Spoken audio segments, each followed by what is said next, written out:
Blessings BookTube, another Nobel Poetry Thursday. Today we are going into sci-fi land with Martinson's epic poem, Anara.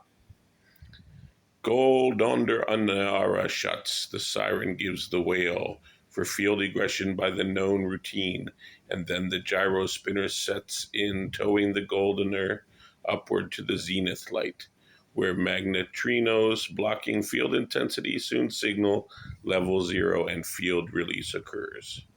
And like a giant pupa without weight, vibrationless, Anyara gyrates clean and free of interference out from Earth. A purely routine start, no misadventures. An anormal gyromatic field release. Who could imagine that this very flight was doomed to be a space flight like to none, which was to sever us from Sun and Earth, from Mars and Venus, and from Doris Vale. A swerve to clear the Hondo asteroid, herewith proclaimed discovered, took us off our course. We came too wide of Mars, slipped from its orbit, and, to avoid the field of Jupiter, we settled on the curve of ICE 12, within the Magdalena Field's external ring. But, meeting with great swarms of Leonids, we headed further off to Waikino 9.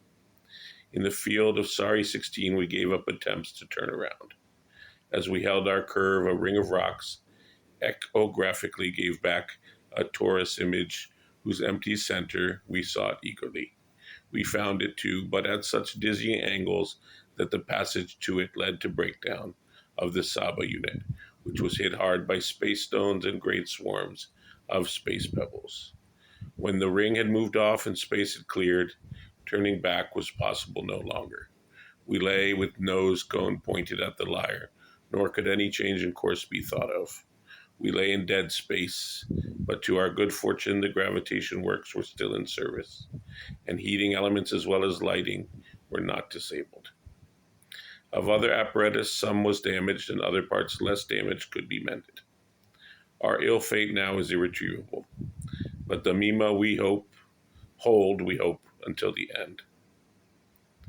That was how the solar system closed its vaulted gateway of the purest crystal and severed spaceship Anyara's company from all the bonds and pledges of the sun.